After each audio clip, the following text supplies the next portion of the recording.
பார்த்தீங்கன்னா ஒரு சிம்பிளான ரெசிபி தாங்க செய்ய போகிறோம். இந்த ரெசிபி பிகினர்ஸ்க்கும் பேச்சுலர்ஸ்க்கும் ரொம்ப யூஸ்ஃபுல்லாக இருக்குங்க. இது கொங்கு நாட்டு ஸ்பெஷல். வீட்டில் இருக்கிற பொருட்களை வச்சு சட்டுன்னு செஞ்சு முடிச்சிடலாம். குழந்தைகளுக்கு இந்த மாதிரி செஞ்சு கொடுத்தீங்க அப்படின்னா இன்னும் வேணும்னு கேட்டு வாங்கி சாப்பிடுவாங்க. அம்முட்டு ருசியாக இருக்கும். வாங்க வீடியோக்குள்ளே போகலாம். நான் அரிசியையும் பருப்பையும் ஆல்ரெடி தண்ணியில் ஊற வச்சுட்டேங்க. நான் எந்த அளவுக்கு அரிசி எடுத்துக்கிட்டேன் அப்படின்னா, இந்த டீ குடிக்கிற டம்ளரில் 1.5 டம்ளர் அளவுக்கு அரிசி, 1/2 டம்ளர் அளவுக்கு துவரம் பருப்பு, இது ரெண்டையும் தண்ணியில் 2லிருந்து 3 டைம் நல்லா கழுவி எடுத்துட்டு தேவையான அளவு தண்ணி ஊற்றி ஊற வச்சுருக்கேங்க. குறைஞ்சது 30 நிமிஷமாவது ஊற வைக்கணும். ஊறிட்டு இருக்கிற டைமில் நம்ம தேவையான பொருட்கள் எல்லாத்தையும் கட் பண்ணி எடுத்து வச்சுக்கலாம். அடுத்ததாக அடுப்பில் குக்கரை வச்சுட்டு எண்ணெய் சேர்த்திக்கலாம். நான் தேங்காய் எண்ணெய் சேர்த்திக்கிறேங்க. தேங்காய் எண்ணெய் அரிசி பருப்பு சாதத்துக்கு நல்ல சுவையை கொடுக்கும். தேங்காய் எண்ணெய் தான் சேர்த்தணும் அப்படின்னாலாம் இல்லைங்க. நீங்கள் சமையலுக்கு எப்பவுமே எந்த எண்ணெய் யூஸ் பண்ணுவீங்களோ அந்த எண்ணெயை யூஸ் பண்ணிக்கலாம்.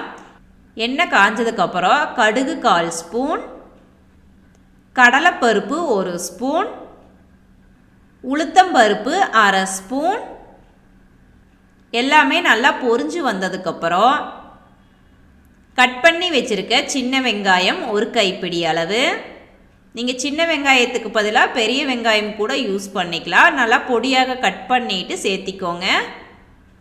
கட் பண்ணி வச்சுருக்க பூண்டு 10 பல்லு, பச்சை மிளகாய் 4, விதையை நீக்கிட்டு சேர்த்திக்கோங்க. கொஞ்சமாக கருவேப்பில்லை, சீக்கிரமாக வதங்குறதுக்காக கொஞ்சமாக கல்லுப்பு சேர்த்திக்கலாம். வெங்காயம், பூண்டு, பச்சை மிளகாய் இதெல்லாம் நல்லா வதங்கினதுக்கப்புறம் பொடியாக கட் பண்ணி வச்சுருக்க தக்காளி 2, அடுப்பை சிம்மில் வச்சுட்டு நல்லா வதக்கி எடுத்துக்கோங்க. நல்லா பழுத்த தக்காளியை சேர்த்திக்கோங்க. அப்போ தான் உங்களுக்கு சீக்கிரமாக வதங்கும்.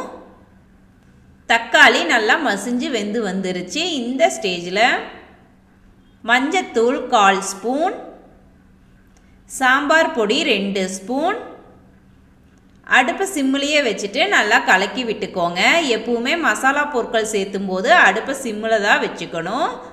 அடியில் பிடிக்காமல் பார்த்துக்கோங்க. நம்ம அரிசியும் பருப்பும் அளந்து எடுத்துக்கிட்டோம் இல்லைங்களா, அதே டம்ளரில் தான் தண்ணியும் அளந்து சேர்த்திக்க போகிறோம். அரிசி 1/2 டம்ளர், துவரம் பருப்பு 1/2 டம்ளர் அளந்து எடுத்துக்கிட்டோம். இப்போ தண்ணி நான் 4 டம்ளர் அளவுக்கு சேர்த்திக்க போகிறேங்க. தண்ணி சேர்த்துனதுக்கப்புறம் அடுப்பை ஹை ஃப்ளேமில் வச்சுட்டு நல்லா கொதிக்க வச்சுக்கலாம். பாருங்கள், தண்ணி நல்லா கொதிக்க ஆரம்பிச்சிருச்சு. இந்த ஸ்டேஜில் நம்ம ஆல்ரெடி 1/2 மணி நேரம் ஊற வச்சுருந்தோம் இல்லைங்களா அரிசியும் பருப்பும், இப்போ தண்ணியை வடிச்சிட்டு சேர்த்திக்கலாம். அடுத்ததாக துருவி வச்சுருக்க தேங்காய் சேர்த்திக்கலாம். நான் இந்த ஸ்பூனில் 3 ஸ்பூன் அளவுக்கு சேர்த்திருக்கிறேங்க. இது ஆப்ஷனல் தான், உங்களுக்கு விருப்பப்பட்டால் சேர்த்திக்கோங்க, இல்லைன்னா ஸ்கிப் பண்ணிவிடுங்க. தேவையான அளவு கல்லுப்பு சேர்த்திக்கலாம். உப்பு காரமெல்லாம் உங்களுக்கு தகுந்த மாதிரி சேர்த்திக்கோங்க. இப்போ நல்லா கலக்கி விட்டுக்கலாம். திருப்பியும் நல்லா கொதிக்க ஆரம்பிச்சிருச்சு. இந்த ஸ்டேஜில் பொடியாக கட் பண்ணி வச்சுருக்க கொத்தமல்லி இலையை தூவி விட்டுக்கலாம். இப்போ குக்கரை மூடி போட்டு அடுப்பை ஹை ஃப்ளேமில் வச்சுட்டு 3 விசில் வர வரையில் வெயிட் பண்ணலாங்க. விசில் வந்ததும் அடுப்பை ஆஃப் பண்ணிவிட்டு நல்லா ஆற வச்சுருங்க. இம்மீடியட்டாக ஓப்பன் பண்ணிடாதீங்க. விசில் ஃபுல்லாக இறங்கிருச்சு. இப்போ நம்ம ஓப்பன் பண்ணி பார்க்கலாம். வாவ், சூப்பராக இருக்குதுங்க. தேங்காய் எண்ணெயோட வாசம் கமன்னு வருதுங்க. நீங்கள் இதை டிஃபன் பாக்ஸ்க்கு கூட கொடுத்து விடலாம். அவ்வளவு ருசியாக இருக்கும். சட்டுன்னு செஞ்சு முடிச்சிடலாம்.